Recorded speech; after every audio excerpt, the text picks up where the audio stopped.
Assalamualaikum warahmatullahi wabarakatuh. Kali ini saya, Muhammad Hozin Sobirin, akan menjelaskan tentang bagaimana Thailand di dalam demokrasinya. Namun tentu saja sebelum kita membahas itu, kita harus mengetahui terlebih dahulu apa itu demokrasi. Nah, demokrasi merupakan salah satu bentuk sistem pemerintahan yang kini banyak digunakan atau dianut oleh berbagai negara di dunia. Menurut KBBI atau Kamus Besar Bahasa Indonesia, demokrasi adalah bentuk atau sistem pemerintahan yang seluruh rakyatnya turut serta memerintah dan dengan perantaraan wakil-wakilnya yang terpilih. Contohnya DPR. Kemudian contoh dari negara-negara yang menganut sistem demokrasi ini adalah Kanada, Finlandia, India, Denmark, Swedia, Indonesia tentu saja. Kemudian salah satunya adalah Thailand. Nah, kemudian demokrasi juga dapat diartikan sebagai gagasan atau pandangan hidup yang mengutamakan persamaan hak dan kewajiban serta perlakuan yang sama bagi semua warga negaranya. Inti dari demokrasi adalah pemerintahan dari rakyat, oleh rakyat, dan untuk rakyat. Nah, kemudian secara epistemologis, demokrasi terdiri dari dua kata yang berasal dari bahasa Yunani, yaitu demos dan kratos. Demos yang berarti rakyat atau penduduk suatu tempat, dan kratos atau kreten yang berarti kekuasaan atau kedaulatan. Kemudian istilah demokrasi banyak dikemukakan oleh para ahli-ahli.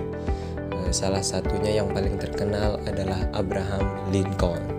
Menurut Abraham Lincoln, demokrasi adalah pemerintahan dari rakyat oleh rakyat untuk rakyat, atau government of the people, by the people, and for the people.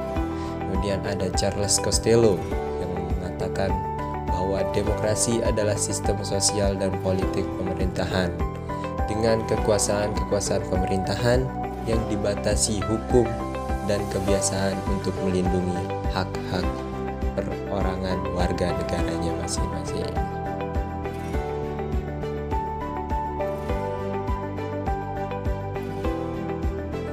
Thailand adalah negara yang tidak pernah dijajah oleh kolonialisme. Ini yang sedikit membedakan Thailand dengan negara-negara tetangganya. Namun demikian, negara modern Thailand baru dimulai ketika gerakan terpelajar tahun 1930-an berhasil menjatuhkan pemerintahan monarki absolut dan menggantikannya dengan pemerintah sipil modern.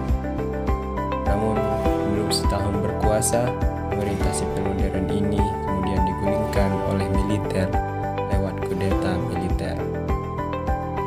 Inilah sejarah awal militer Thailand mengambil kepemimpinan politik di negara Thailand. Pada saat itu, meskipun sistem demokrasi parlementer sudah diperkenalkan, tetapi ini lebih cocok disebut label semata, karena tetap saja militer dan kerajaan mendapatkan tempat yang khusus.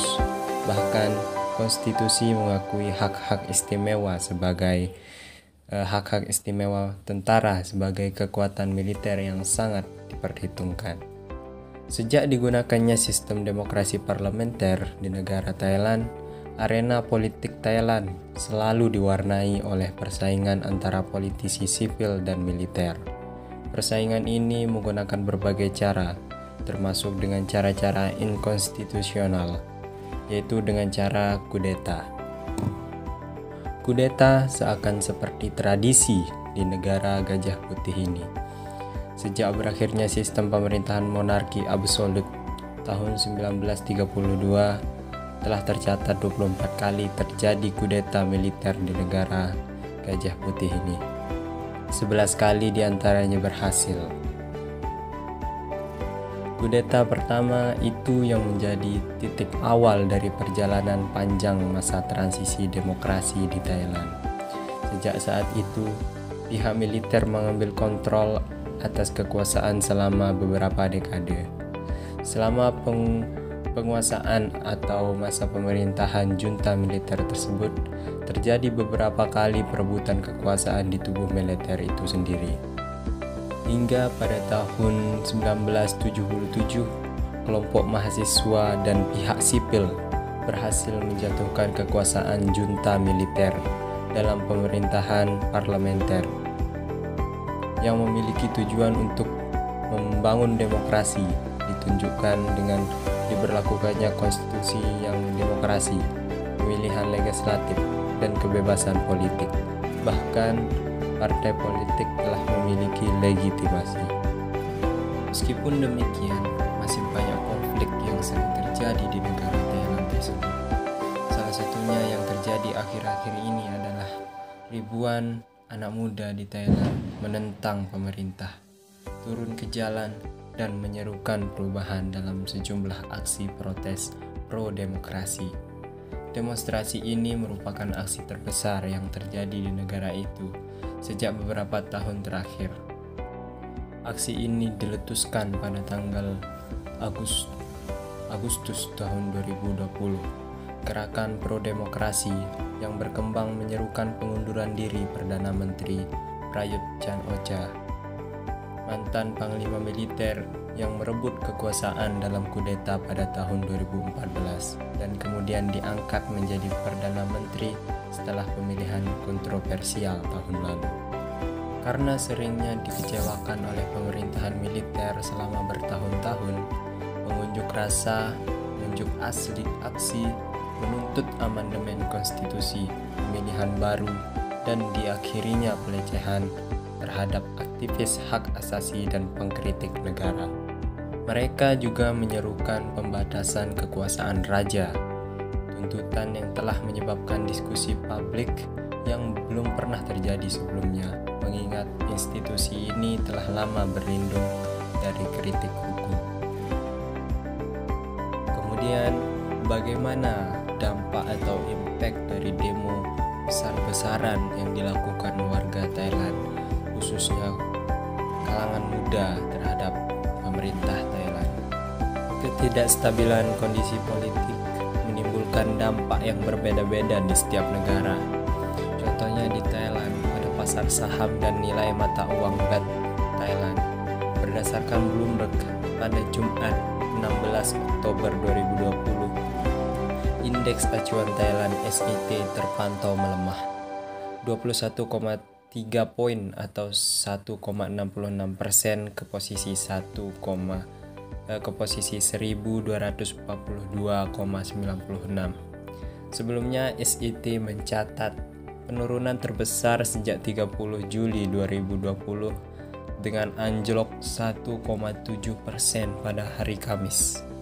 Indeks tersebut telah turun 21% pada tahun 2020 dan penurunan terbesar ketiga di wilayah Asia setelah Singapura dan Filipina.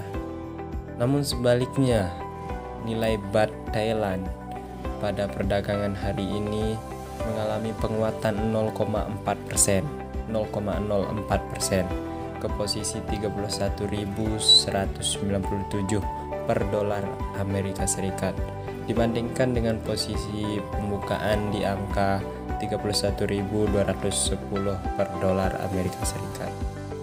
Sejauh ini investor asing telah menarik dananya dari pasar Thailand sebesar 9,7 miliar US dollar.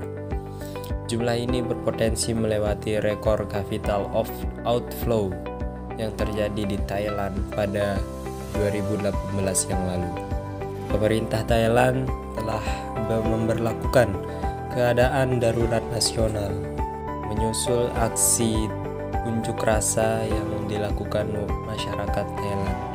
Mereka menuntut adanya reformasi bentuk pemerintahan monarki dan mendukung demokrasi. Kekacauan politik di negara Gajah Putih kian menjadi seiring dengan pandemi virus corona yang menghantam dua sektor utama perekonomian, yakni pariwisata dan perdagangan. Keadaan darurat nasional tersebut ditetapkan setelah demonstran berhasil menembus pagar batas polisi di kantor pemerintahan Perdana Menteri. Mungkin hanya itu saja yang dapat saya sampaikan tentang bagaimana demokrasi di Thailand. Semoga bermanfaat. Wassalamualaikum warahmatullahi wabarakatuh.